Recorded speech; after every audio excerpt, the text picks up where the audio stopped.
قبل ما ابدا الفيديو حابب اقول لك ان انا جايب لك قنبله نوويه ودوت لانك هتشوف الفيديو دوت الانمي اللي مدمر الدنيا وارقامه عادت الخيال في فتره قصيره، وهو انمي ديفل ميك كراي. ايوه بالظبط كده، اللعبه اللي خطرت في بالك دلوقتي واللي من كتر شهرتها قرروا ان هم يعملوا انمي، والانمي حرفيا مدمر الدنيا. فمن غير كتير بقى صلى على الرسول صلى الله عليه وسلم ولايك واشتراك ويلا بينا نبدا. في احدى الايام الليليه كانت في مجموعه من المرتزقه بيتهجموا على المتحف الاثري دوت علشان يسرقوه، بيقدروا ان هم يعطلوا الكاميرات وبيحطوا قنبله على المدخل وبوم بيدمروه وبيخشوا جواه. الحراس بيحسوا بيهم وبيجوا عليهم، بس دوت هيفرق مع معاليهم؟ لا والله، اي حد بيقف قدامهم بيكون مصيره الموت. وبيقدروا ان هم يوصلوا عند الاوضه الرئيسيه وبيبداوا ان هم يسرقوا في كل الاثار، بس في اللحظه ديت في واحد بيكون وراهم وبيقول ياه هو دوت اصلا اللي انا متوقعه من البشر. بياخدوا الفتافيت ويسيبوا الاثار قدامهم اهوت. انتوا هتاخدوا الاثار دوت وتبيعوه ب1.5 مليون، صح؟ ايه ده؟ انت عرفت سعره منين؟ واللي بيكلمهم دوت بيكون ارنب. صح، انا ما قلتلكمش انا اللي جايب الاثار دوت وحطه في المتحف دوت بايديا، وكل دوت علشان اقدر ان انا اخد الصيف دوت، سيف الفارس الشيطاني سباردا. السلاح دوت جاي من الجحيم وقوته طبعا مدمره. الشخص دوت بيجيله بيقول له خد اللي انت عايزه وامشي من هنا، احنا مش عايزين جلبه يا اما هنقتلك. ما سمحتكش تقتلنا؟ بوم بيقطع دماغه. اللي موجودين اول ما بيشوفوا صاحبهم ما بيهجموا عليه، بس دوت مش بيفرق معاه اصلا، بيتفادى كل رصاص وبينطلق على التاني بيقتله. كده ما بقاش غير الاخير اللي بيقتله برضه بدون اي رحمه. بيقتلوا الحراس بيوصلوا على المكان وبيحصروا الارنب، بس دوت بيقول لهم كالعاده بتوصلوا بعد فوات الاوان، العالم الحدود بتاعه خلاص قرب يتوسع وكل دوت على ايديا، وبيدوس على الزرار اللي معاه وبوم المتحف كله بيتدمر والحراس كلها بتموت. وفي نفس ذلك الوقت بقى بنشوف الام ديت اللي معاها ابنها الصغير اللي مره واحده كده بيختفي وبيرجع مره تانية، بس تعابير وشه بتكون متغيره. اللعبه بتاعته بتقع منه فالام بتروح تجيبها له، بس في اللحظه ديت بيخرج عليها الثلاث شياطين دول وعمالين يخنقوا فيها، خلاص هيقتلوها. بس في اللحظه دي بيظهر البطل بتاعنا دانتي صياد الشياطين، بيقتل الاول والتاني بكل سهوله، كده ما بقاش غير التالت اللي بيعافر معاه شويه، بس في النهايه برضه بيقتلوه. بيقوم الام من على الارض وهي بتشكره، بس هما بيتكلموا كده الطفل الصغير دوت بيكون هيقتلوه، بس اول لما بيقرب منه ايوه دوت مش طفل عادي، دوت شيطان بيطلع المسدس بتاعه علشان يقتله، بس طبعا الام بتخاف وبتاخد ابنها وبتهرب من المكان. بيحاول ان هو يلحقهم بس ما بيعرفش. وخبر المتحف ده صديق والتدمير اللي حصل فيه دوت بينتشر في العالم بالكامل، والمشكله ما بتكونش في المتحف، لا كل ما في الموضوع بس ان الكاميرات لقطت كده كائن غريب وعنده جناحات وبيقدر ان هو يطير كمان، لذلك بيعملوا اجتماع خاص علشان يعرفوا ايه الكائنات الغريبه اللي ظهرت مره واحده ديت. ونائب الرئيس بيكون جايب العالم دوت علشان يفسر له ايه اللي حصل دوت وازاي يعني كان عنده جناحات وبيطير. العالم بيتكلم وبيقول لهم على ما اظن كده ان ديت شياطين. طبعا هم مستغربين ازاي شيطان، هو انت عندك دليل على اللي انت بتقوله دوت؟ فهو بيقول لهم احنا عملنا بحث عن الحمض النووي الناتج عن البصمات بتاعتهم وعرفنا ان الكائنات ديت مش بشر، لا دول شياطين فعلا. ومن فتره مش بعيده اكتشفنا ان في فجوه ما بين عالم البشر وعالم الشياطين، وفي كم شيطان استغلوا الوضع دوت وقدروا ان هم يتسللوا لعالم البشر، بس لحسن الحظ الفجوه ديت اتقفلت واقوى الشياطين ما جوش لعالم البشر، وديت حاجه كويسه جدا. هم بيتكلموا كده الشخص دوت بيخش عليهم وبيقول لهم انتوا لازم تشوفوا الفيديو دوت، والفيديو دوت بيكون عن الارنب وهو عمال يقتل في الحراس بكل وحشيه، وبيقول لهم دلوقتي ابواب الجحيم هتتفتح ولو عايزين تمسكوني لازم تدوروا على صياد الشياطين. نائب الرئيس اول ما بيسمع الكلام ده بيأمر ان هم دلوقتي لازم يروحوا يقبضوا على صيادين الشياطين دلوقتي، وبالفعل هو دوت اللي بيحصل. بس ما بيكونوش قبضوا على البطل بتاعنا دانتي اللي بيكون قاعد كده وبياكل مثلجات، بس هو بياكل كده في شاحنه بتيجي تعكر مزاجه بالكامل، وقبل ما تقتل اللي موجودين في المطعم بيقدر ان هو يلحقهم في لمح البصر. المطعم بيتدمر بس اهم حاجه ان ما فيش اي حد مات. دانتي بيكون هيهرب ولكن الشخص ده بيجي له وبيقول له حبيبي يا اخويا بقالي كتير جدا ما شفتكش. دانتي اول لما بيشوفه بيقول له انت اخويا صح؟ بس لا اخويا مات من بدري. فبيقول له لا انا هو، وبيهجم عليه. دانتي بيقدر ان هو يتفاداه ودوت فعلا مش اخوه، دوت الشيطان المتحول بيظهر منه روح عمال يهجم عليه، بس دوت بيتفادى كل هجماته وبيقول له انا عايز الكلاده اللي معاك، بس دوت بيقول له عند امك يا لو عمال يهجم عليه، بس ما فيش اي حاجه بتصيبه. في الاخر بيقدر ان هو يكتف دانتي وبياخد منه الكلاده فعلا. دانتي بيتعصب وبيديله بنيه بيطيره، وبعدها رصاصه وبيلبس الكلاده وبيجهز بقى علشان يقتله، بس الشيطان دوت بيتحول وبيقدر ان هو يهرب من المكان. نرجع تاني بقى النائب الرئيس اللي بيبدا ان هو يحقق مع صيادين الشياطين، وواحد من اللي بيتحقق معاه بيقول لهم انا عارف حاجه كده عن الارنب دوت، وانا عرفت اصلا شان الارنب دوت من خلال شخص اسمه انزو، ودوت بيدي مهام لصيادين الشياطين، وكان مديني مهمه قبل كده ان انا اجيب الارنب دوت في شوال، بس انا ما عرفتش، وهو دوت كل اللي انا اعرفه. فنائب الرئيس بيدي الامر ان هم يروحوا يقبضوا على انزو دوت، فعلا بيروحوا يقبضوا عليه وبيبداوا ان هم يحققوا معاه، وهو بيقول لهم الارنب دوت جالي من فتره وكلفني بمهمه مهمة، وقال اللي لازم ينفذ المهمة ديت هو صياد واحد، والشخص دوت اسمه دانتي. هو مين دانتي دوت؟ بص، هو الماضي بتاعه صعب شوية، ابوه اختفى ومحدش عارف هو راح فين، واخوه وامه ماتوا على ايد الشياطين، وهو دوت كل اللي اعرفه. اما بقى بالنسبة للارنب انا معرفش مكانه، احنا عارفين مكانه دلوقتي، احنا رايحين نجيبه.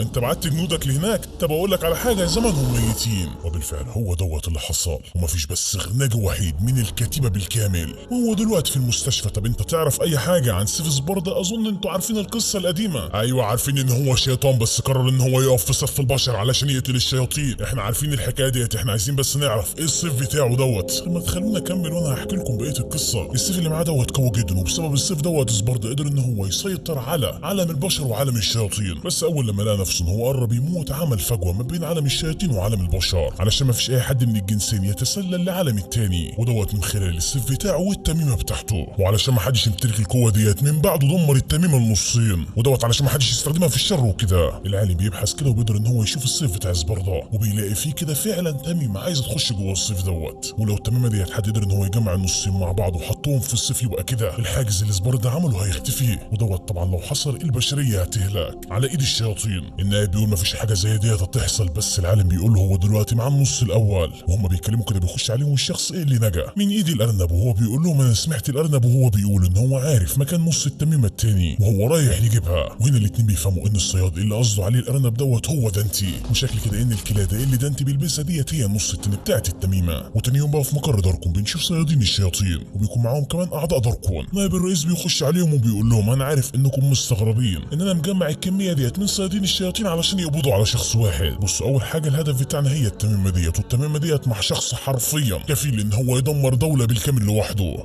مين الشخص اللي انت عمال تتكلم وتنفخ فيه دوت؟ اسمه دانتي، وديت الصور بتاعته. واحد مننا كفيل ان هو يجيب 10 زيه في شوال، بس في واحد منهم بيكون عارف دانتي، وبيقول لهم اضحكوا انتوا ما تعرفوش دانتي بس انا اعرفه. انت ممكن تشوفوا ان هو شخص عادي، بس لا، ده عنده قوة مدمرة حرفيا، وانتوا لو استهزأتوا بيه مصيركم هيكون الموت. نائب الرئيس بيقول لهم خلينا نحط بقى الخطة. اول حاجة احنا هنبعت ليه انزو علشان يكفلوا بمهمة وكده، وهما الاتنين هيفضلوا يتكلموا شوية، وفي نفس الوقت دوت بقى انتوا هتكونوا تحت، واول لما انزو يديكم الاشارة انتوا هتطلعوا تخلصوا عليه، واعضاء داركون هيساعدوكم في المهمة ديت. يلا بقى روحوا جهزوا. وهما بيطلعوا كده البنت ديت بتنادي على الصياد دوت، وبتقول له شايف الرصاصة ديت بيكون فيها حمض كده بيتفاعل مع الشياطين، والرصاصة ديت اول لما بتخش لاي جسم شيطان بتدمره تماما. انت ليه بتقولي لي الكلام دوت؟ مفيش، بس حسيت كده انك شيطان، وبتقطع التيشيرت بتاعه. ايوه دوت شيطان فعلا، دوت شيطان واخد هيئة بشري على طول، بيرجع بقى لهيئته الشيطانية، وبينطلق على النائب علشان يقتله، بس ديت بتمسكه وبترزعه في الحيطة وبتديله رصاصة في دماغه بتفرتكها. وبنعرفها ان ديت الملازمة ماري، وهي اقوى واحدة في منظمة داركون بالكامل. وبالليل بقى بيبداوا في تنفيذ المهمة، وانزو بيروح عند بيت دانتي، بس دانتي بيظهر من وراه ورافع عليه السلاح، وبيقول له انت ايه اللي خلاك تكفل شيطان ان هو يجي ياخد مني التميمة ديت؟ عرفني كل حاجة دلوقتي. فانزو بيبدا ان هو يتكلم علشان يلهيه، وفعلا بينجح ان هو يلهيه علشان صيادين الشياطين وحتى الحكومة ومنظمة داركون بيحضروا في المكان. انزو بيقول لدانتي على فكرة انا عمري ما اقتلك، علشان كده اسمع كلامي. فبيقول له على فكرة انا هعيط، انت محسسني ان دلوقتي الجيش مش مستنيني تحت علشان يقبض عليا ولا ايه؟ على فكرة انا عارف كل حاجة. دانتي بيعمر السلاح بتاعه، بس ده بيقول له انت لازم تسلمهم التميمة اللي معاك، هم محتاجينها علشان ما تجيبش لنفسك المشاكل. فده بيتضايق وبيقول الكلادة اللي معايا ديت انا عمري ما هديها لحد، علشان ديت اخر تذكار ليا من امي، انا لازم احافظ عليها مهما يحصل. انزو بيحاول يهرب، ولكن ده بيرفع عليه السلاح. وفي نفس ذلك الوقت بقى يا صديقي صيادين الشياطين بيقتحموا المكان وبيروحوا على الكرسي اللي عليه دانتي، بس اول لما بيلفوه بيكتشفوا ان دوت مش دانتي، ودوت علشان دانتي بيكون واقف وراهم وبيلعب بلياردو، وبوم هو اللي بيكسر. الكور بتوره بتبدا ان هي تقتل في اللي موجودين بكل وحشيه. الباقيين بيهجموا عليه بالرصاص، بس دوت بيتفادى كل الرصاص بتاعهم بكل سهوله. لا وكمان بيقف جنبهم وبيبدا ان هو يطلق على نفسه موت ايها المتوحش. قال لها هو ايه اللي بيعمله دوت؟ اول لما هما بيلاحظوا بيختفوا وبيبدا ان هو يقتل فيهم، بيظهر من ورا دوت وبيديله رجلي بيطيروا كده. ما بقاش غير اخر واحد اللي عمال يهجم على دانتي بالرصاص، بس دوت بيتفادى كل الرصاصات بتاعته. وفي الاخر بقى الخزينه بتخلص منه، فبيطلع السكين علشان يقتله، بس دوت بيكتفه وبيديله بالرجل بيرزعه في الحيطه. لا وكمان الرايق بيروح يشغل موسيقى. انت بتعمل ايه؟ انا بحب استمتع وانا بقاتل. اوبا شكل كده ان اللي جاي هيكون كله نار. المعلم عمال يرقص في اللحظه دي، صيادين الشياطين بيخشوا عليه، بس دوت مكمل في راسه، وفي الاخر بقى بيمسك الحديده ديت وبيحدفها عليهم، بيوقع نصهم. النص التاني بيجي من ورا وعمال يطلق عليه بالرصاص، بس دوت كالعاده بيقدر ان هو يتفادى الرصاص وعمال يرقص، واللي بيحاول ان هو يعافر معاه بيكون اخره ضربه. وهم بيقتلوه كده، بيحاولوا ياخدوا منه القلاده بس ما بيعرفوش. في الاخر بقى دانتي بيتحصر والشخص ده هو بيحط البندقيه على بطنه وبوم بيقدر ان هو يخرجها. بس وفجاه جسم دانتي بيبدا ان هو يتعالج ولا كأن في اي حاجه. ده ازاي كده؟ ديت قدره انا اتولدت بيها، اريح بقى. وبقيه الصيادين برضه بيحصروا، شكلنا كده مش هنخلص النهارده. وماري بقى بتكون واقفه فوق البيت دوت وبتكون شافت كل حاجه حصلت، وبتكون مستغربه ازاي دانتي يقدر ان هو يعالج نفسه بالسهوله ديت. وبتقول اصبر، ده بعد ما اتقلب على الشياطين وبقى في صف البشر مره واحده كده اختفى وما ظهرش من بعدها. وشكل كده يا دانتي انك ليك علاقه بسباردا، ما يا اما انت بتقرب له يا اما انت وحش جاي من العالم القذر اللي هو جه منه. بس انا هكتشف كل دوت كمان شويه. ودانتي بقى وهو في تلك الاثناء بيكون عمال يقطع في صيادين الشياطين وكأنهم حرفيا حته لحمه صغيره في ايده. في الاخر بقى بيخش عليه ايه الصياد العملاق دوت وبيقول له انت فاكرني مش كده؟ فبيقول له اصبر كده، طولك 2 متر ووشك عامل زي الصخره. انا افتكرتك، انا وانت اشتغلنا قبل كده مع بعض. معلش بقى دانتي انا لازم اغدر بيك، الكلاده اللي انت لابسها ديت سعرها غالي جدا، فلو ينفع بس تدهاني. بتقول ايه؟ مش سامعك. مش سامعني. فانا هستخدم القوه معاك. وبيهجم عليه بس هو بيقدر ان هو يصد هجومه، لو هو كمان بيدوا له واحده في وشه ويطيروه، بيجيبوا على الارض مغموا عليه. في اللحظه ديت ماري بتقول انا لازم اتدخل، بتمتلك بقى السرعه عندها وبتخش فعلا. دانتي اول ما بيشوفها بيعرف ان البنت ديت فعلا خطيره، لذلك بيبدا ان هو يهجم عليها. بس ديت بتخلي الصيادين اللي قدامها دول عباره عن درع بالنسبه لها، وبيتصدوا الهجمات دانتي المميته. وفي الاخر بقى بتاخد الوضعيه بتاعتها وبتهجم عليه. بس بيقول لها ايه ده؟ انت اخطات الهدف بتاعك ولا ايه؟ لا انا ما اخطاتش الهدف بتاعي ولا اي حاجه، انا هدفي اصلا هو الكلاده. وبتاخدها وبترمي قنبله دخانيه وبتهرب من المكان. بس دانتي مش هيسيبها وبيلحق بيها. وانت فاكراني ان انا هسيبها لك بالسهوله ولا ايه؟ لا انا كنت عارف اصلا انك هتيجي ورايا. بتنط نطه كده وبتطلع الاسلحه بتاعتها وبتبدا ان هي تهجم عليه وهو كمان بيهجم عليها. بس هي بتقدر ان هي تصيبه في كتفه. وبعدها بقى بتقرب عليه وبتقول له على فكره انت مش بشري، انت شيطان، وانا صرت دلوقتي بالرصاصه ايه اللي بتكشف ايه الشياطين. انت قصدك كفايه؟ بتقول له اخرس وبتقطع التيشيرت بتاعه. بس فعلا ده انت مش شيطان. بتقول له طالما انك مش شيطان يبقى انت هجين، اصل ما ينفعش بشري يقدر ان هو يتحرك بالسرعه اللي انت بتتحرك بيها، ولا كمان لما يتصاب يقدر ان هو يعالج نفسه بنفسه. انت مش بشري. فبيقول تمام وبيقطع السلاح بتاعها نصين في لمح البصر. هي بتحاول تهرب بس دوت مش هيسيبها. وفي الاخر بقى بيقدر ان هو يمسكها وبيقول لها على فكره انا في صف البشر، انا مش مع الشياطين. يا عم كفايه كدب بقى، ازاي تفسر قوتك ديت لو انت مش شيطان؟ تمام سيبك من ديت، انا زفت على دماغ ابويا. الكلاده اللي معايا ديت المجموعه بتاعتك عايزه منها ايه؟ انت بتدعي الغباء مش كده؟ انت عارف ان ديت بتاعت الشياطين. وبوم بتديله واحده في وشه وبترمي عليه قنبله وبتفرقع فيه وهي بتقدر ان هي تاخد منه الكلاده وبتبدا ان هي تهرب. بس دوت طبعا مش هيسيبها وبيخش البيت اللي هي دخلت فيه. بس دوت اصلا بيكون تمويه منها علشان هي بتظهر من وراه وبتهجم عليه برصاص بيكهربه كده وبيجيبه على الارض. وبتقول له انت مش هتقدر انك تتحرك لفتره، وعلشان اتاكد كمان انا هديك الحقنه ديت. بتديها له فعلا الحقنه ديت ما بتكونش عاديه علشان بيكون فيها قنبله، انت لو خرجت من النطاق اللي مسموح لك هتموت. علشان كده اسمع الكلام ايها الكلب المطيع. والمكان اللي هي استدرجته ليه اصلا بيكون العربيه بتاعتهم، وبيبداوا ان هم يتحركوا بقى علشان يرجعوا. بنرجع بقى فلاش باك كده لماري لما هي كانت صغيره، وعلى الرغم ان هي كانت صغيره ولكن ما كانتش بتخاف من الشياطين ابدا، لدرجه ان هي كانت بتعمل ابحاث عنهم.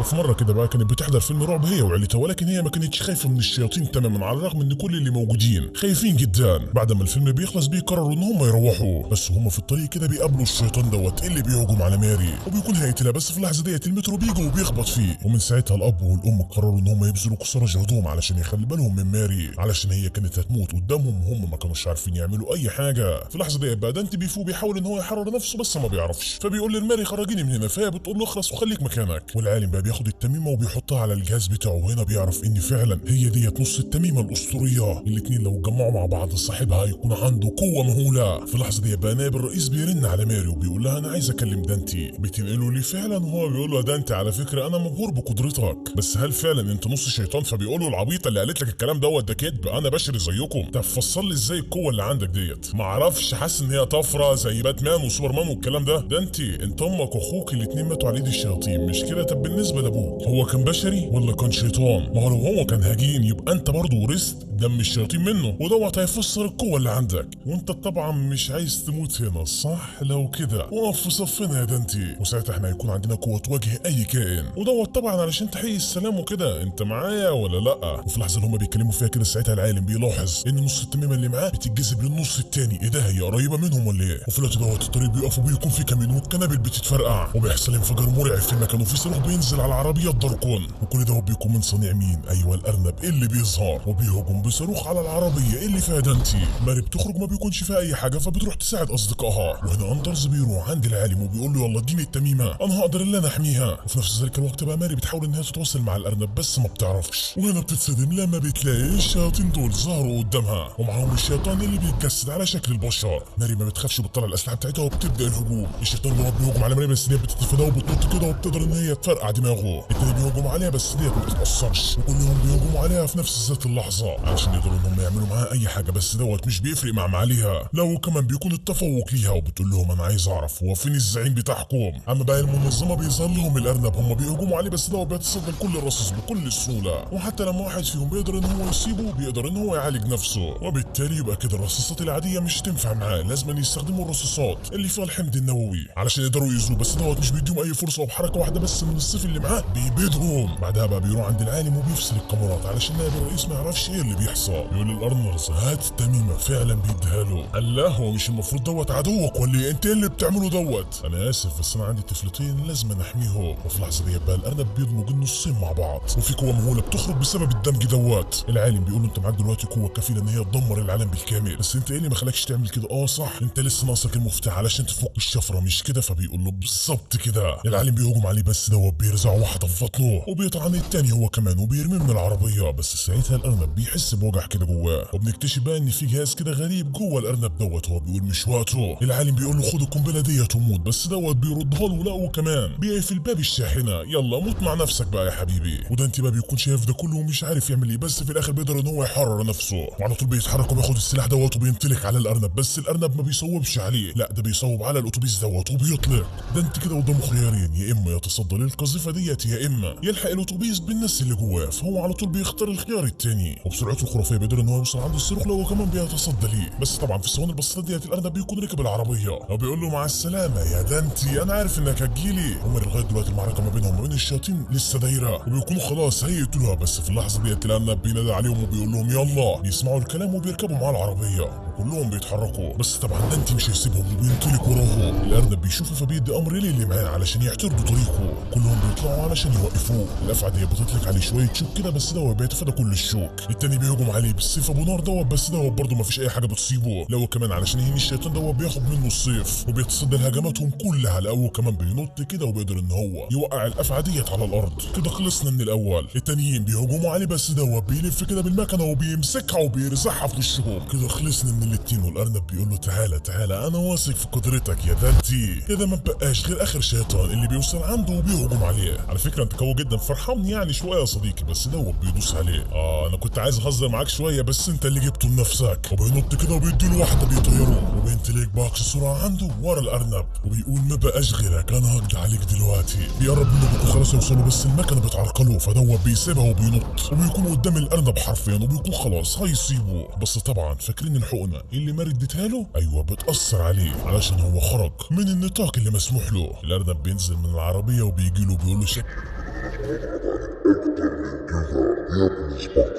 صدمة بكل ما تحمله الكلمة من معنى. نروح بقى للشيطان المتحول اللي بيمسك السلاح دوت وبيقول انا لما بقتل شخص انا باخد هيئته، علشان كده انا هقتلكم انتوا الاتنين. وبيقتلهم وبكده هو دلوقتي جندي من جنود داركون، وهو دخل وسطهم علشان يجمع المعلومات. اما ماري بقى بتجمع المنظمة حواليها وبتقول لهم يلا بينا دلوقتي علشان نتحرك، علشان احنا لازم ننقذ دانتي من ايد الارنب دلوقتي حالا. فهم بيقولوا تمام، والشيطان المتحول بيقول لها انا هاجي اساعدكم، فهي بتديله السلاح وبتقول له يلا تعالى ورايا. نروح بقى لدانتي والشياطين اللي بيشحنوهم كده على الطياره ديت. وفي اللحظه ديت بقى دانتي بيكون بيفتكر ذكرياته مع امه لما اديته نص التميمه والنص التاني اديته لاخوه فيرجن. ودانتي بيقول له على فكره نص التميمه اللي معايا احلى من النص التاني، فبيقول له وريهاني. فدوت طبعا ما بيرضاش، والاتنين بيشدوا مع بعض، وعلى الرغم ان هم صغيرين ولكن قوتهم بتكون كبيره جدا. الام بتوقفهم وبتخليهم يناموا، بس دانتي بيفوق وبيقول لها انا عايز اعرف شويه حاجات عن ابويا. فهي بتبدا ان هي تحكي له. ساعتها بقى دانتي بيفتكر كلام الارنب لما قال له يا ابن زبرده. نرجع للوقت الحاضر وهو ساعتها بيفوق وبيلاقي نفسه متكتف هو وكل الاشخاص اللي ليه علاقه بيهم، لا وكمان نائب الرئيس بيكون معاهم. الشيطان ده بيجي عند دانتي وبيقول له انا هشغلك دلوقتي الفيديو اللي الارنب سابهولك. بيشغلوا له فعلا، والارنب بيقول احب اعرفكم حاجه وهي انكم كلكم هتموتوا هنا ودلوقتي، بس دوت لو ابن زبرده مرضاش ان هو ينقذكم، وانا بتكلم عنك انت يا دانتي. نرجع بقى تاني لماري والمنظمه بتاعتها اللي بيقدروا ان هم يحددوا مكان الارنب وبيوصلوا عنده، وهي بتقول احنا لازم ناخد منه التميمه قبل ما يفعلها مهما يحصل. ولسه بيكونوا هيتحركوا ولكن مفاجاه البيبان كلها بتاعت المبنى بتتقفل بيتقفل، وهو بيبدا يتكلم مع الشياطين اللي معاه في البنايه وبيقول البشر جايين يقتلونا وانتوا طبعا مش هتسمحوا بكده، يلا وقفوا ماري وكل اللي معاها. الشياطين بيسمعوا الكلام وفعلا بيتحركوا وبيقتلوا اول واحده فيهم. كل اللي موجودين انصدموا من قوه الشيطان دوت، بس بيستجمعوا شجاعتهم وبيبداوا ان هم يهجموا عليه، بس دوت بدون اي فايده واكنهم بيزغزغوه. الشيطان التاني بيحضر في المكان وبيبدا ان هو يقتل فيهم بدون اي رحمه، وماري بتكون داخله في حاله صدمه مش عارفه تعمل ايه علشان تنقذ المنظمه بتاعتها، بس دلوقتي مفيش اي وقت اصلا علشان تفكري، جنودك بيموتوا بدون اي رحمه، انت لازم تعملي حاجه. تتحرك وبتبدا ان هي تهجم على الشيطان، بس زي ما احنا عارفين الرصاص اللي معاها دوت ما بيأثرش على الشياطين، وفي الاخر بقى بتتكتف البنت دي بتمسك السلاح وبتحاول ان هي تدافع عنها، بس الشيطان ابو سيف بيظهر وبيديها واحده في ظهرها بيجيبها جثه على الارض. ماري بتستدعي المسدس بتاعها وبتهجم على اللي مكتفاها، وبتقدر ان هي تتحرر منها وبتخش الاسانسير دوت وبيتشغلوا، بس طبعا ابو سيف مش هيسيبها وبينطلق عليها وبيكون خلاص هيسيبها، ولكن لحسن الحظ الاسانسير بيتقفل، وهو بيكون متضايق جدا علشان ما قدرش ان هو يقتلها. اما هي بقى اللي بتكون في صراع داخلي مع نفسها علشان المنظمه بتاعتها كلها ماتت وهي ما قدرتش ان هي تعمل اي حاجه. نرجع بقى تاني لدانتي، والارنب بيكمل كلامه وبيقول انت يا دانتي ابن سباردا، وانت نص شيطان ونص بشري، والدليل على كده ازاي انت لسه ما موتش لغايه دلوقتي، لا وكمان وشك بيتجدد ولا اكن فيك اي حاجه. وهديك دليل تاني الا وهو ان ابوك قبل ما يسيب امك اداها الكلاده ديت، وامك قسمت نصها ليك والنص التاني لاخوك، بس انا قدرت ان انا اجمعها وهي دلوقتي معايا. انت ابن الفارس الشيطاني سباردا اللي حكم علينا احنا جنس الشياطين بالاعدام لما خان ملك الشياطين وجه لعالم البشر وانقذهم، وهو بقى البطل بتاع البشر. فكر كويس، ها يلا سلام. الشيطان دوت بيجي عند دانتي وبيقول له يلا خرج القوه اللي كان الزعيم بيتكلم عليها، ولا انت مش هتقدر انك تنقذ اللي موجودين هنا زي ما قدرتش تنقذ امك واخوك.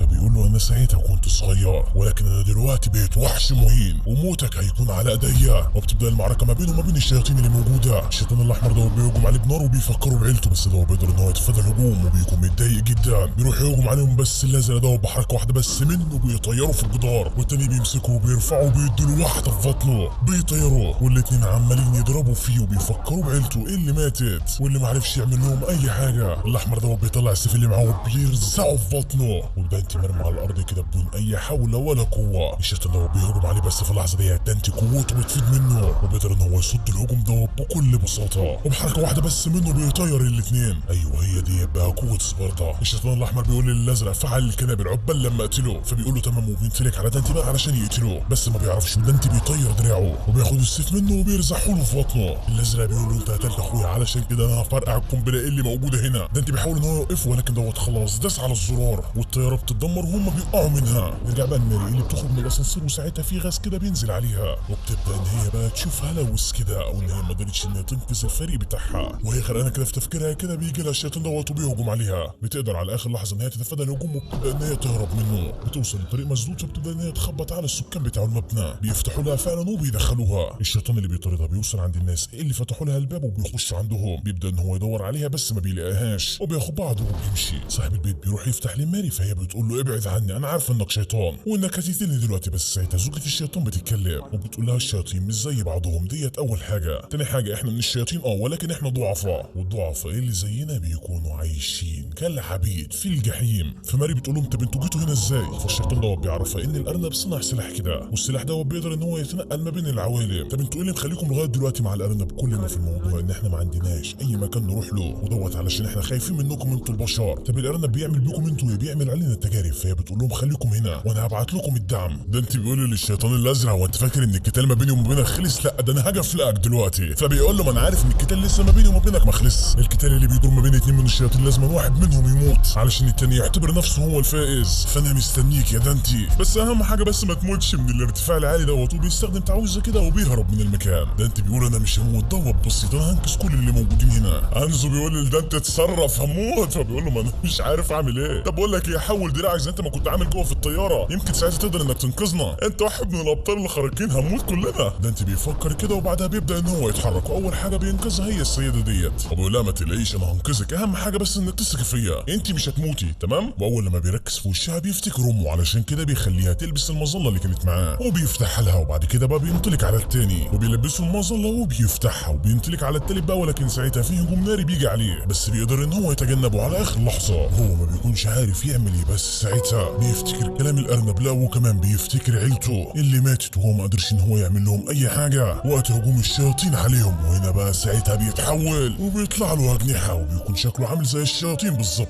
عنزو بيعزز له بيقول له عاش عليك يا معلم، يلا بقى تعالى انقذنا قبل ما نموت. ده انت بنت لك بقى الصوره عنده بينقذ الاول في الثاني كده ما بقاش غير انزو اللي بيكون هيموت، ولكن بيلحقه برجله قبل ما يموت وبيهبطه بسلام والكل بيعزز له. لسه بيكون هيستريح ولكن الشيطان الازرق بيجي له وبيقول انا قلت لك ان القتال ما بيني وما بينك ما خلصش، فبيقول له انا عارف. وبتبدا المعركه ما بينهم وهي ضربه من هنا على ضربه من هنا والتفوق بيكون لدانتي. فالشيطان دوت بيستدعى السيف بتاعه، بيقدر اول مره ان هو يسيبه ولكن المره الثانيه ما بيعرفش علشان دوت بيظهر من وراه وبيديله واحده بيرزعه في البنايه بيكسرها وبينزل له وبيفضل يضرب فيه وبيقول له فين الكلاده بتاعتي انا عايزها دلوقتي. ما بيرضاش يتكلم في البدايه بس بعد ما بيتقرص عليه بيتكلم وبيقول له هي مع الارنب دلوقتي. وهما بيتكلموا كده بيحصل انفجار في المكان فبيقول له هو هناك صح، فبيقول له بالظبط كده. ده انت بيقرر ان هو يروح لهناك بيتحرك فعلا بس ساعتها الشيطان الازرق دوت بيجي وراه وبيمسكه وبيقول له انا مش هخليك تروح له. ده انت بيحاول ان هو يبعده عنه بالقوه بس ما بيعرفش علشان قوته خرت منه ودوت بيقول له انا مش هسيبك ايها الخائن. وده انت بيرجع لهيئته البشريه مره ثانيه بيحاول ان هو يبعد عنه الشيطان بالقوه بس ما بيعرفش. وفي الاخر بقى هما الاثنين بيهبطوا في البيت دوت. نرجع بقى مره ثانيه لماري والشياطين عماله تدور عليها وبيكون خلاص هيمسكوها بس دي بتقطع النفس وما بيقدروش ان هما يحددوا مكانها وهم ما بيكونوش عارفين هي راحت فين. وفي تلك الاثناء قوه داركم بتكون حضرت في المكان وبتحوط البيت اللي فيه الشياطين والارنب. ننزل بقى للقبو بتاع الشياطين وبنشوف الشياطين تحت متعطشه للدماء وكل واحد بيمسك السلاح بتاعه وبيتجهز علشان يسفكوا دم البشر. وفي اللحظه دي بقى ماري بتقدر ان هي تبعد عن الشياطين بمسافه كبيره جدا وبتخش للمكان دوت اللي بيكون عياده للشياطين. هي بتخاف وبتروح ترفع السلاح على الشيطان دوت ولكن رقبته بتنفصل عن جسده لسه تتحرك ولكن الشيطان دوت بيمسكها. هي بتبعد عنه وهو بيقول لها ارجوك اقتليني. بتسمع الكلام وبتقتله بس ساعتها بتسمع صوت رجل جاي عليها. هي بتصوب قدام الباب بس لحسن الحظ بالنسبه لها ده واحد من داركون. هي بتطمئن جدا ولكن دوت الشيطان اللي بياخد هيئه البشر. هي بتقول له هات السلاح اللي معاك بيدولها فعلا وهي بتمسكه كده وبتتجهز بس ساعتها بتفتكر عيلتها اللي ماتت على ايد الشياطين بدون اي رحمه وهي بتكون مرعوبه جدا علشان كده بتدمر العياده دي بالكامل. هي بتقول له يلا بينا نتحرك بقى علشان ناخد التمام من الارنب هو لسه ما بعدش من المبنى. فهو بيقول لها انا دورت في كل مكان بس ما لقيتوش. فهي بتقول له ما تقلقش انا عارفه مكانه يلا بينا. وفي الطريق بقى بيتعرفوا ان هي قابلت عيله من الشياطين وكانوا غلبه جدا. هو بيقول لها ما تهتميش بالموضوع وكده هم شياطين واحنا صيادين الشياطين فانت ايه اللي مخليكي مهتمه بيهم قوي كده. فهي بتعرفوا بقى ان الشياطين اللي هي بتتكلم عليهم دول هم ساعدوها علشان كده هي عايزه ترد لهم الدين وكده. وهي بتتكلم معاه كده وساعتها بيطلق عليها نار. هي بتقدر ان هي تتفادى الهجوم وبتقدر ان هي تصيبه وبيرجع لهيئته الشيطانيه. هي بتحاول ان هي تصيبه بالرصاص المضاد للشياطين بس ما بتعرفش. وبسبب الجلبه اللي حصلت ديت الشيطان الثانيه بتقدر ان هي تحدد مكان ماري. الشيطان المتحول ده بيمسكها وبيرزعها في الحيطه وبيكون خلاص هيقتلها بس هي بتقول له استنى خلينا نتفاوض. انت قصدك ايه يعني؟ انا عارفه ان الارنب موكلك بمهمه وهي اختراق داركن مش كده ولا ايه؟ انت قصدك ايه؟ انا قائده المنظمه وانا اي معلومه انت عايزها انا اقدر ان انا اديها لك بس ما تقتلنيش. اهم حاجه بتعجبه الفكره وما بيرضاش ان هو يقتلها. وفي اللحظه ديت الشيطانه الثانيه بتحضر في المكان وبتهجم على ماري وبتقدر ان هي تسيبها وتجيبها على الارض وبتكون خلاص هتخلص عليها بس ماري الحقيقيه بتظهر من وراها. هي بتنصدم وبتحاول ان هي تتدارك الامر ولكن ما بتلحقش علشان ماري بتفرتكها تماما. بعدها بقى بتوصل عند غرفه المراقبه وفجاه كده بتلاقي ان البيبان بتاعه المبنى بتتفتح ومنظمه داركم بتخش جوه بس هي ساعتها بتفهم ان هم دلوقتي وقعوا في الفخ علشان في قنابل جوه. هي على طول بتكلمهم وبتحذرهم. هم بيسمعوا الصوت وبيقدروا ان هم يبعدوا بس للاسف في 2 ماتوا. بعدها بقى بتشغل المايك بتاع البنايه بالكامل وبتبدا ان هي تكلم الشياطين الضعفاء المستعبدين وبتعرفهم ان هي من داركم وبتقول لهم انا عارفه انكم جيتوا هنا علشان ما تقتلوش البشر. انتوا جايين هنا بس علشان تعيشوا بسلام زينا وعلشان كده انا هحرركم من ايد الارنب اللي بيستعبدكم دلوقتي. انا هخلي الفرقه بتاعتي دلوقتي تخش عليكم وتحرركم وانا هنقذكم اصلا علشان عارفه انكم مش اعدائنا. احنا العدو بتاعنا مشترك وهو الارنب. بتقفل المايك بتاع البنايه وبيتكلم بقى زملائها وبتعرفهم ان هم دلوقتي لازم يخشوا وينقذوا الشياطين الغلبانه دول.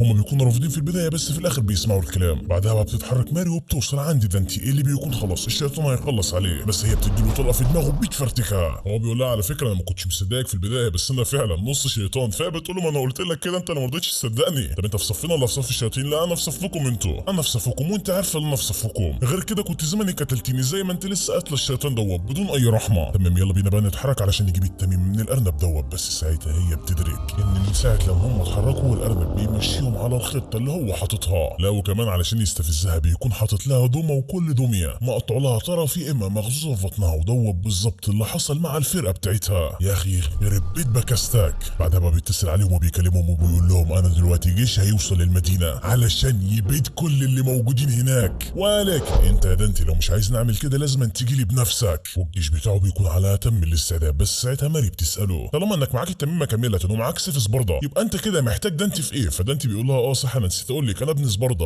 هي هنا بقى بتفهم كل حاجه، وان هو علشان يفعل التميمه بكل قوتها والسيف لازم يكون معاه دم دانتي علشان هو ابن سباردا. احييكي على ذكائك، بس برضه انا عارف ان دانتي هيجيلي ودوت علشان هو مش عايز الابرياء يموتوا. وفي الوقت ده بقى الجنود بيحرروا الشياطين الضعفاء وكل حاجه بتكون ماشيه بسلاسه. بس ساعتها نائب الرئيس بيتصل على واحد من داركون وبيقول له انت بتعمل ايه؟ فهو بيعرفه بكل حاجه. بس دوت ساعتها بيقول له دول شياطين، دوت امري مني انا، سيبك من كلام ماري، بيدوا كل الشياطين. صدمة بكل ما تحمله الكلمة من معنى. وبالفعل بينفذوا الامر وبيبداوا ان هم يقتلوا في الشياطين. واللي بيكون شايف ده كله هو بقى الشيطان المتحول، وما بيكونش مصدق ده ناقة البشر.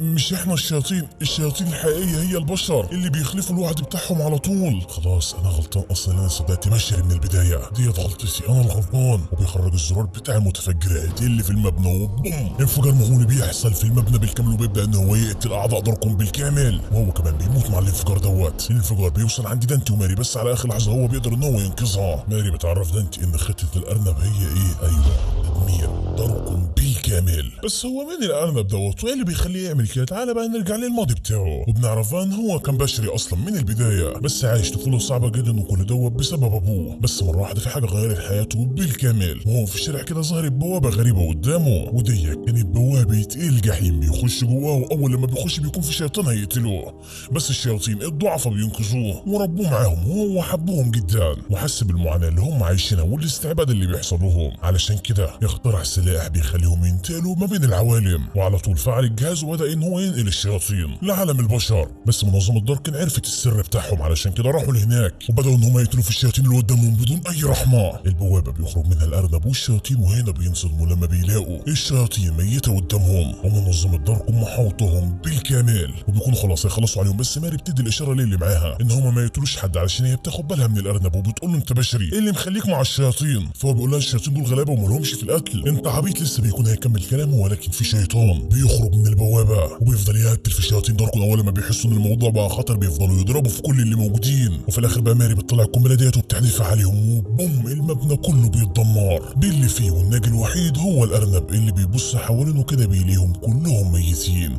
ومش مستوعب هو ايه اللي حصل. وبعدها بيقول اقسم ان انا هبيد منظمه داركون عن بكره ابيها. وبعدها بقى رجع للبيت وبدا ان هو يخيط الجروح العميقه في جسمه بنفسه. يخرب بيت كميه الوجع يا جدع. وعلشان يكتسب قوه مدمره حط الحمض النووي بتاع الشياطين في جسده، ودوت بقى اللي مديله القوه المدمره اللي عنده ديت. وديت بقى كانت قصه الارنب من الالف ليه. نرجع بقى للحاضر، والارنب بيفتح بوابه وبيخش لعالم الشياطين، بس ساعتها بيقع كده بسبب الالم، بس بيدوس على نفسه وبيروح للشيطان دوت وبيقول له انا معايا التميمه كامله، وكمان عرفت ابن سباردا، وبيديله التميمه. ودوت بيطلع ازازه دم كده من معاه وبينزل قطره على التميمه، واول لما بيعمل كده في قوه مدمره بتخرج منها. بعد ما الاوضاع بتهدى بيديله التميمه لا وكمان ازازه دم. الارنب بيقول يا على حظي، انا ما كنتش متوقع ان انا هلاقي دم ابن سباردا التاني. قال لا اخو دانتي عايش ولا ايه؟ ما تنساش ان احنا محتاجين الدم بتاع دانتي برضه علشان نفعل الكلاده بكل قوتها. فبيقول له انا عارف.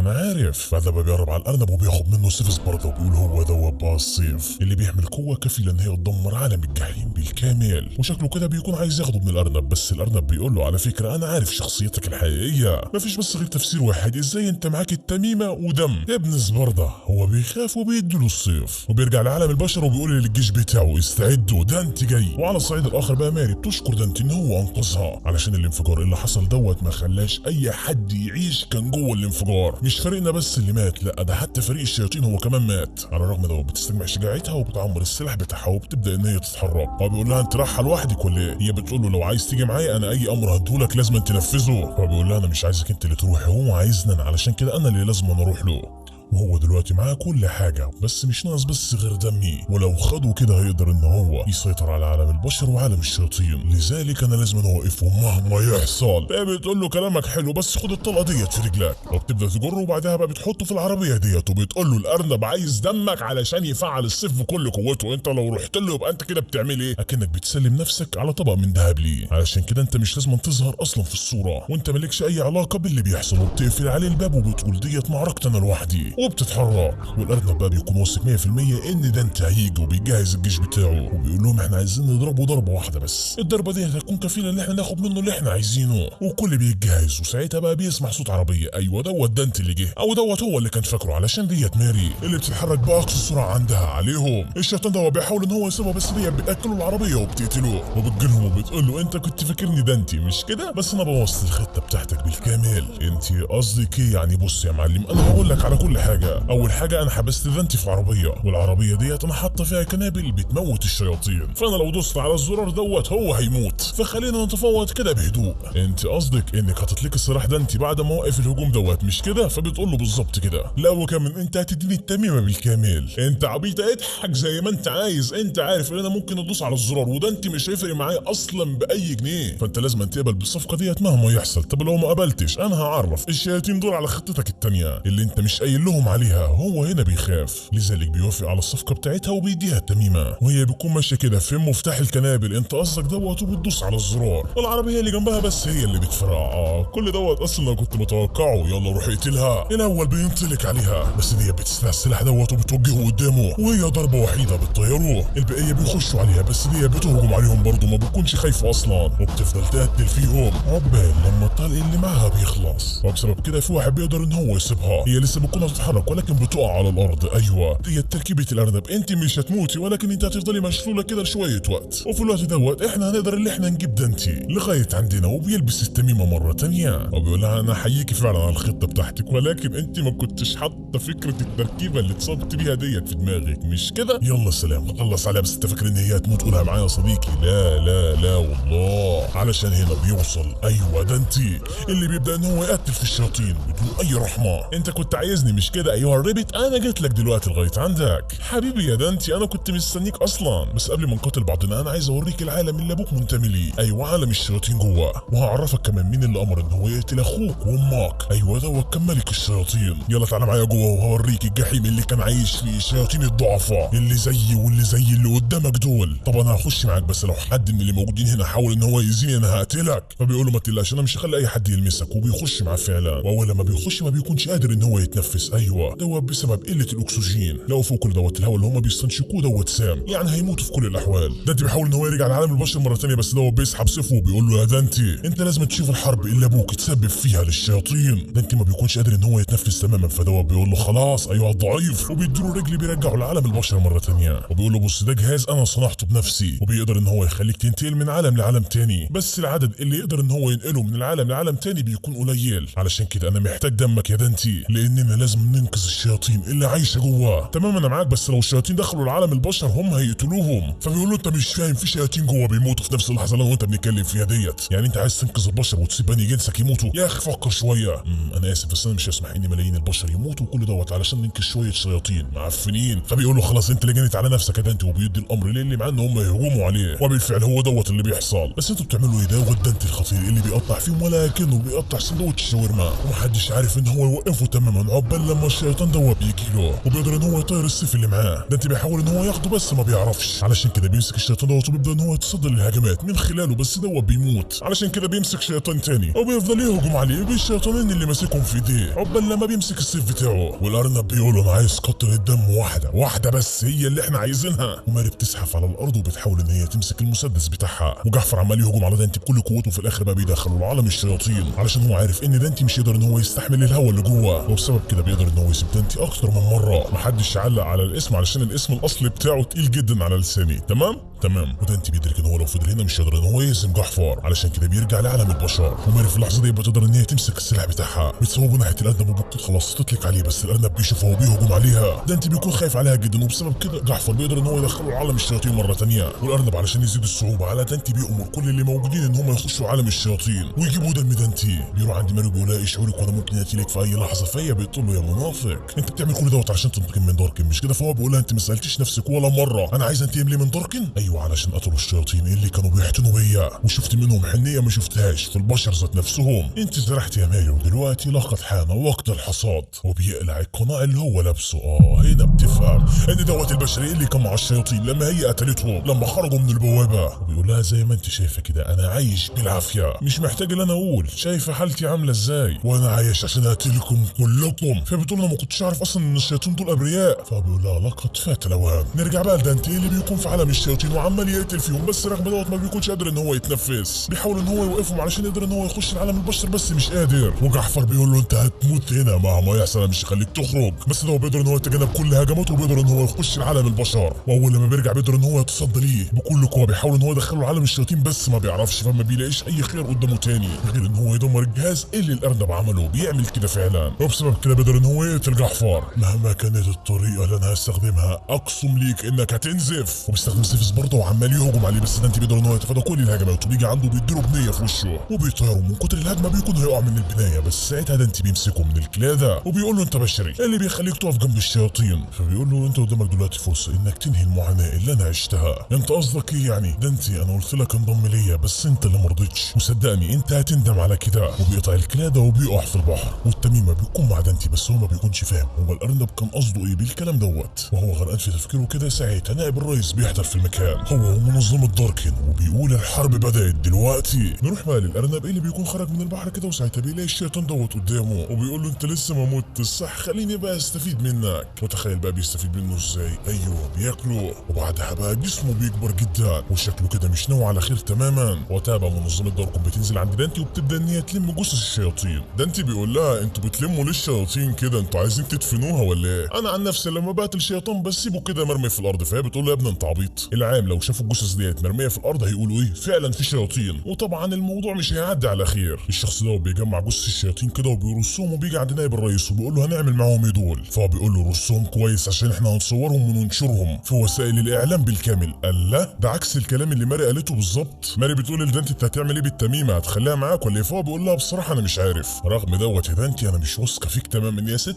الثقه فيا ده انا انقذتك 3 مرات، المفروض اعمل ايه علشان اكسب ثقتك؟ بتقول له سيبك من الهبل دوت، انت واثق انك هتقدر انك تحمي التميمه من الارنب؟ على ما اظن كده ان هو لغايه دلوقتي لسه ما ماتش وهو هيجي علشان ياخدها منك، انت محتاج مساعدتنا. فهو بيقول لها انت قصدك النائب وكده؟ فهي بتقول له بالظبط كده، على الرغم ان قراراته صعبه وهو صارم معانا ولكن هو فعلا مش عايز العالم يتدمر. سيبك من منظره دوت، ولكن هو فعلا بيخاف على جنوده جدا. الشخص ده بيقول للنائب الرئيس هي ايه الحاجات ديت؟ هي ديت وحوش ولا الشياطين؟ ومين قتلهم اصلا؟ فهو بيقول له شايف البنت اللي هناك ديت؟ ايوه هي اللي قتلتهم. انت قصدك ديت؟ ايوه ديت آلة القتال بتاعتنا. غضبها وكرهها للشياطين حولها لآلة قتال، هي ممكن بتتمرد علينا من الحين للاخر ولكن احنا بنخليها في طعنه على طول. اندرز بقى بيكون واقف كده عمال يبص على جثث الشياطين، وساعتها بياخد باله من الجهاز بتاع الارنب اللي بيتنقل ما بين العوالم وبيقرر ان هو ياخده. ماري بتقول لدانتي انا هاجي معاك علشان احمي التميمه ديت، فهو بيقول لها انسوا شكلهم كده هيشدوا مع بعض. بس نائب الرئيس بيجي عندهم وبيقول لماري عاش عليكي، انت نفذت المهمه بتاعتك على اكمل وجه، بس فين سيف الزبرده؟ فهي بتقول له ان هو غرق مع الارنب.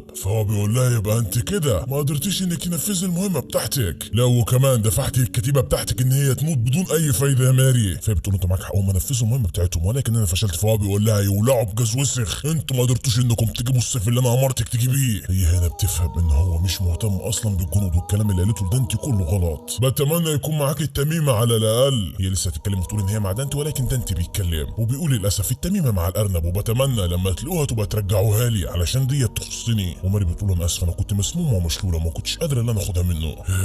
خلاص الجهاز بقى علشان شكلنا كده كده هنبدا حرب مع الارنب دوت. دانتي بيقول له على فكره انا مش مرتاح لك، جيشك والاسلحه اللي معاك ديت محسسني انك هتبدا حرب مش عايز تنهيها. فبيقول له يا دانتي انت انسان وانت كده كده هتكون معانا في الحرب ديت. فبيقول له اتصل بيا لما الاوضاع تزيد سوء عندكم، يلا السلام. ولكن دوت بيقول له اقف عندك، وبيخلي الجنود بتوعه يرفعوا الاسلحه على دانتي. هو انت فاكر انك هتمشي من غير ما اقول لك امشي ولا ايه؟ وانت يا ماري يلا ارفعي سلاحك عليه، ودوت امر مني. بتكون رافضه في البدايه ولكن بتقرر ان هي تسحب السلاح. ولكن في اللحظه ديت الارنب بشكله الجديد بيخش عليهم ومنظره مرعب جدا. لا وكمان بيكون دمج سيف سباردا مع جسده وبينطلق عليهم، بيطلقوا عليه بس دوت مش بيفرق مع عليه، وبينزل ردم فحت فشخ فيهم. وبيبص كده بيلاقي دانتي موجود وبيقول له انا جاي لك. ومن قوه الهجوم بتاعه بيطير الطياره ديت اللي بتنزل على احد الجنود بتقطع دماغه، وبيكمل قتل في دانتي ما بيكونش فاهم هو مين الشيطان دوت. فماري بتعرفه ان دوت الارنب، بس دوت ما بيكونش مصدق ازاي يعني بشر يتحول لشيطان. فهي بتقول له ان دوت بسبب شرب دم الشياطين. واندرز في الوقت دوت بيكون خد الجهاز بتاع الارنب وبيركب الطياره ديت. دانتي بيقول لماري الوضع بقى خطير جدا يلا بينا نتعامل معاه. فهي بتقول له تمام وبتدي له مسدس، وشكلها كده وثقت فيه. والاتنين بيتحركوا وبيبداوا ان هم يطلقوا عليه بس دوت مش بيأثر عليه. هو بيقول لها الرصاص اللي احنا طلقناه عليه دوت مش المفروض بيقتل الشياطين. فهي بتقول له بالظبط كده، طب ازاي ما نفحش معاه؟ فهي بتقول على ما اظن كده عشان الحمض النووي اللي جواه لسه بشري مش شيطان يعني 100%. فهو بيقول لها انا فهمت كل حاجه وبيفضل يطلق عليه بس دوت ما بيتأثرش اصلا. ماري بتبدا ان هي تهجم عليه وبتلاحظ ان هو بيحمي القلب بتاعه. فهي بتقول بقى هي ديت نقطه ضعفك، بس هنوصل لها ازاي؟ طبعا هو مش هيديهم اي فرصه، علشان كده داركم بتتدخل وبتبدا ان هي تهجم عليه بالطيارات ديت بس برضه بدون اي فايده، وبحركه واحده بس منه بيدمر الطياره ديت. دانتي بيقول للماري طب احنا هنعمل ايه مع الشيطان دوت؟ ما فيش اي حاجه بتاثر فيه. فهي بتقول له بص يا معلم الجهاز اللي هو مركبه في جسده دوت هو دوت بقى نقطه ضعفه، احنا لازم نستهدفه. فهو بيقول لها تمام. وهو ساعتها بيجي عليهم وبيضرب واحده الماري بيطيرها. فدانتي بيتضايق وبيبدا ان هو يتصدى هجمات الارنب وبيقول له اديني التميمه يا دانتي ادهاني. وشكل كده ان فرق القوه ما بين الاثنين واضح جدا.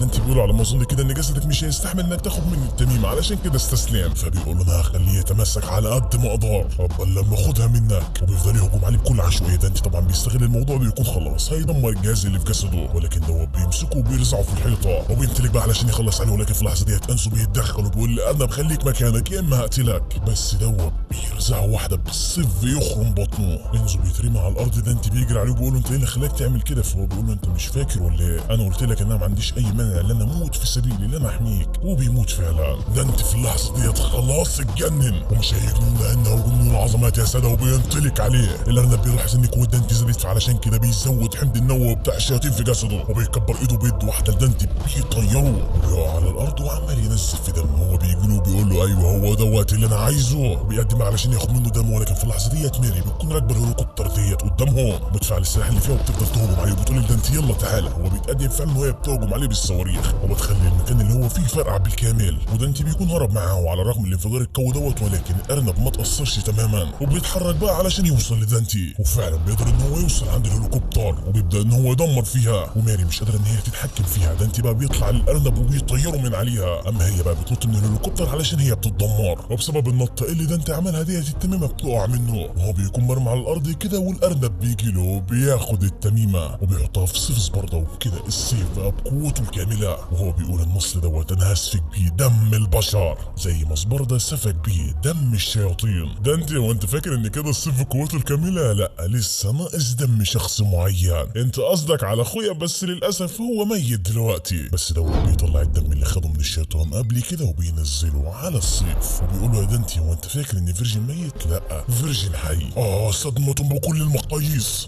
ازاي انا شفته بعناية بيموت؟ فبيقول له للاسف يا دانتي وبينطلق عليه وبيقدر ان هو يطعنه وشكلها هي ديت النهايه. وبيقول له ايه شعورك وانت عارف ان اخوك لغايه دلوقتي ما ماتش؟ ودم دانتي بيتخلط مع الدم بتاع فيرجين وبسبب كده قوه مهوله بتخرج من الصيف. واللي في دماغك فعلا حصل يا صديقي. الحاجز اللي حطه سباردا بيختفي وفعلا الشياطين بتبدا ان هي تخرج. خلاص ديت نهايه عالم البشر والشياطين عماله تعيش فسادا في الارض. والارنب بيقول لدانتي انت هتشوف دلوقتي عواقب فشلك السريع. انت هتشوف العالم بتاعك دلوقتي قدام عينيك بيتدمر ودوب بسبب اخوك فيرجين. وماري في اللحظه دي بتفوق وبتمسك السلاح بتاعها بتبدا ان هي تعمر فيه وبتلاحظ ان هو ما فيهوش غير رصاصه واحده مضاد للشياطين. وبتقول هي دي بقى اللي انا لازم انهي بيها القصه. بتعمر السلاح بتاعها وبتبص على الارنب اللي عمال يعذب في دانتي. بيطلع سلاح من جسده وبيكون خلاص هيخلص عليه بس دي بتطلق عليه وبوم بتقدر ان هي تصيب الجهاز اللي في جسده. وبتقول خلاص خلاص ديت نهايتك، وهو عمال ينزف. دانتي بيقوم من على الارض وبيقول للارنب على فكره انت ارتكبت خطا، وهو انك عرفتني اني فيرجن حي، يبقى انا لازم ما اموتش هنا. وبيخرج السلاح اللي في جسده وبيتحول لهيئته الشيطانيه وبينطلق على الارنب بالسلاح بتاعه. الارنب بيحاول ان هو يعمل معاه اي حاجه، ولكن خلاص ديت نهايتك، علشان دانتي هو اللي بيقدر ان هو يسيبه. بس دوت بيقول له يا دانتي انا قلت لك انك هتندم، وصدقني هتندم، علشان ما حدش من الجنسين هيتقبلك في النهايه. فدوت بيقول له شكرا على النصيحه وبيقسموا النصين. وبعدها بقى بيخلع التميمه من سيفيس برضه، وبسبب اللي هو عمله دوت الحاجز بيتفعل مره تانيه والشياطين بتبدا ان هي تختفي، ودانتي بيرجع لهيئته البشريه. ماري بتقول لدانتي انت عملتها المره دي، واظن كده ان هو خلاص مات ومش هيقوم تاني. فهو بيقول لها انت معاك حق، ده انا قسمه نصين، ده لو امن هموت نفسي. بس رغم دوت انا لسه خايف، علشان ما اعرفش الارنب كان هيستفيد ايه لما يخلي الشياطين يخشوا عالم البشر. اظن ان في الموضوع. ماري بتقول له ما تفرح يا عم شويه، ده انت انقذت العالم. فهو بيقول لها على الرغم ان انا انقذته ولكن انا خايف برضه. فبتقول له انت ما قلتش كل حاجه، في حاجه انت مش عايز تقولها لي مش كده؟ فبيقول لها ايه ده، هو انت بقيتي دكتوره نفسيه ولا ايه؟ بس بصراحه فعلا في حاجه الارنب قال لي عليها، وهي ان اخوك فيرجن لسه عايش، وانا لازم اصدقه علشان انا لازم انقذ اخويا. وبقول لك على حاجه، انت هتيجي معايا. فهي بتوافق وبيبداوا ان هم يتحركوا، بس ساعتها هي بتحقنه بالحقنه ديت وبيغموا عليه، وبتقول له انا اسفه بس ما ينفعش ان انا اخليك تتحرك كده، وانا عرفت ان دمك غالي وانت معاك السيف والتميمه. بس في اللحظه ديت في بوابه لعالم الشياطين بتتفتح في المكان. نروح بقى النائب الرئيسي اللي بيعرف ان اندرز كان خائن وان هو كان حليف للارنب، وبيقول هو دوت بقى الجهاز اللي صنعه اللي بيخليك تتنقل ما بين العوالم. عرفني بقى الجهاز دوت بيشتغل ازاي. فعلا عرفوا وفتحوا بوابه، وتخيل بقى عملوا ايه، ايوه جهزوا ودخلوا جوه وبداوا ان هم يقتلوا في الشياطين. بس ايه اللي بيخليه يعمل كده على الرغم ان كل حاجه انتهت والجهاز دوت بقى في ايد البشر؟ يعني الشياطين مش هيقدروا ان هم يخشوا عالم البشر. ايوه زي ما الارنب قال بالظبط لدانتي، انك هتندم على اختياراتك ديت، ومفيش اي حد من الجنسين هيتقبلك ابدا. وماري ما بتكونش مصدقه هي اللي شايفه دوت. وبعدها بقى حبسوا دانتي، لقوا كمان جمدوه والسيف والتميمه ختموهم. لقوا كمان البشر شكلهم كده استحلوا الموضوع، وفتحوا بوابه لعالم الشياطين ودخلوا جوه وبداوا ان هم يقتلوا في الشياطين مره تانيه، وبيرفعوا علم امريكا هناك. ورئيس امريكا بقى بيطلع على الوسائل الاعلاميه وبيقول لهم زي ما انتم شايفين كده في الصور، فعلا عالم الشياطين موجود، بس ما تقلقوش احنا دخلنا الجحيم وسيطرنا على الجحيم بالكامل، هو دلوقتي تحت سيطرتنا، يعني اطمنوا على الاخر. بتعدي بقى فتره من الزمن وبنروح لمركز الاحتجاز الشياطيني، وبنشوف هناك الشياطين محبوسه وعليهم مراقبه. بس ساعتها بيسمعوا صوت ضربنا في المكان. ايوه في واحد دخل للسجن المشدد دوت. الحراس اللي هناك بيفضلوا يهجموا عليه بالرصاص، بس دوت مش بيتاثر تماما، وبحركه واحده بس منه بيقطعهم ترانشات. وبعدها بقى حرر الشياطين. ايوه دوت الشيطان اللي ادى الدم بتاعه للارنب. وتخيل دوت مين؟ ايوه فيرجن اخو دانتي، وهو بيقول العصر بتاعي هيبدا دلوقتي. وبس كده نكون وصلنا لنهايه الموسم الاول، وشكل كده ان في موسم تاني بيتجهز لينا. فعلشان كده اشترك واعمل لايك واشتراك علشان اول لما الموسم التاني ينزل يجيلك على طول. وقبل ما تخرج شوف الفيديو دوت ودمتم في رعايه الله. سلام.